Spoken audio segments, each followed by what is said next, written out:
And there's really only one story in town, and that's the shocking allegation that an unnamed BBC presenter, we're told a major household name, paid a teenager thousands of pounds for explicit pornographic images. Should the BBC name and shame this alleged star? And what are the implications for the reputation of our national broadcaster? Let's get the views now of one of the most powerful showbiz agents in the country, Professor Jonathan Shalit OBE. Jonathan, thank you so much for joining us. We know you're very busy tonight. When do you think we will discover the identity of this person? I would assume probably mid this coming week is my guess. I mean, by the way, the whole industry that you work in knows who this person is. I use the word person so as to give no further clue than that. Yeah. And I'm sure if you don't know, most of your colleagues do at GB News. I certainly know, but it's not appropriate for us to mention his name in this interview. Correct. Indeed so. We must be judicious. We also have to remember that these are allegations, aren't they? You can't have trial by public opinion, trial by media. The person involved might well deny what's been said. Jonathan, what about the BBC itself? I mean, do you think that perhaps they should seize the initiative and actually name this person? We know they've reluctantly suspended the individual. At the moment, the likes of Jeremy Vine and Gary Lineker are being dragged into this. So should the Beeb name and shame?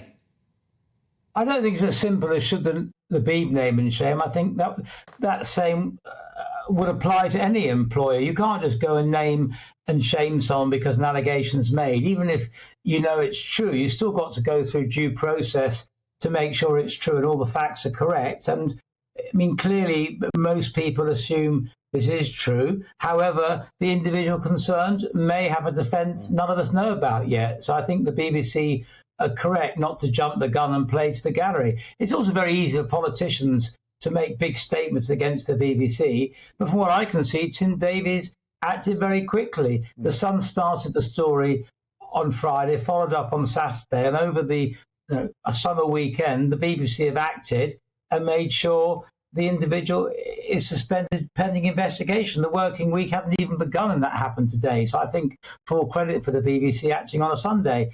I also think from what I've read, and remember we're all basing this on what we've read so far from the BBC, they did have this drawn to their attention back in May. But big broadcasters get continual accusations against famous people from random people that call up. And when people see who this individual is, people will be in disbelief that this person has behaved this way because no one would have expected it. So when the BBC received an allegation that wasn't substantiated some weeks ago, I'm not sure they could have done anything, because you also have to remember what the individual is accused of is doing it in their own time at home away from work. So absolutely, if you do something in the office on office property, that's one set of rules. But stuff outside your work hours at home, you've got to be careful how a company judges people, because many people behave differently at home with their private friends and their private life than they do at work. But I'm not condoning it anywhere whatsoever, because clearly there's the whole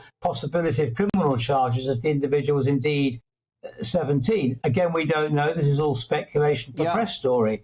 So there are two issues now running. There's the inappropriateness of the behaviour and there's the possible criminal action. Indeed. You know as well as I do, Jonathan, that things are very different to how they were perhaps 20 years ago when you can control a story like this. Now we've got the internet. What's the point in keeping stum on this person's identity if the whole of Twitter knows?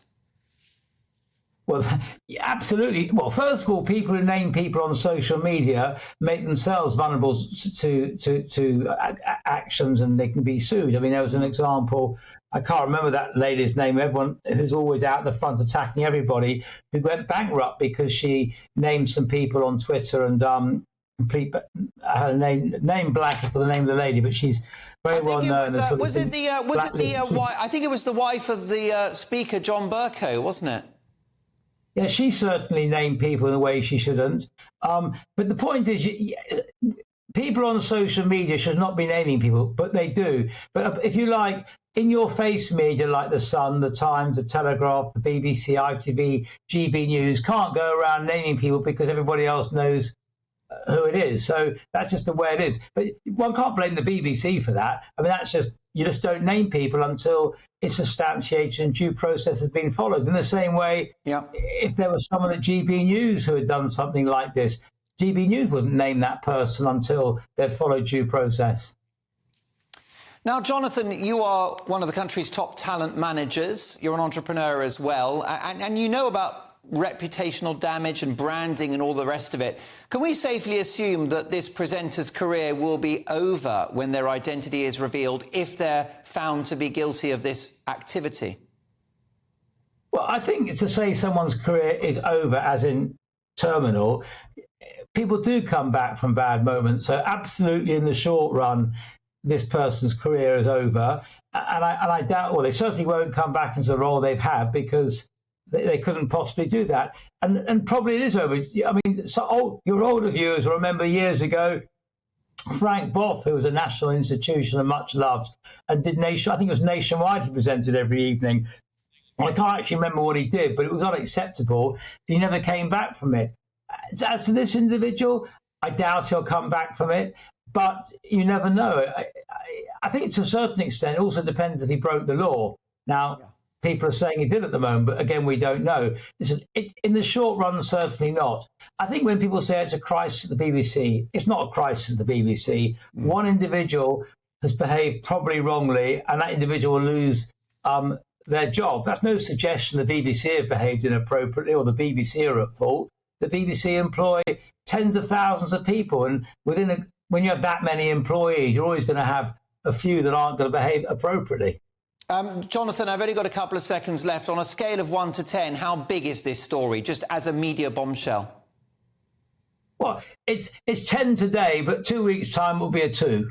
OK. A straight answer to a straight question. Jonathan Shalit, thank you so much for joining us. Jonathan Shalit OBE, Professor Jonathan Shalit, no less, one of the country's top talent managers and agents. Fascinating stuff. Frank Boff, do you remember him? What a talent. Well, I can tell you what he got up to. It was cocaine, prostitutes and a radiator. He was a man of appetites. Now, listen, let's get a response from the BBC, our national broadcaster. They've said the BBC takes any allegations seriously, and we have robust internal processes in place to proactively deal with such allegations. This is a complex and fast-moving set of circumstances. It's important that these matters are handled fairly and with care.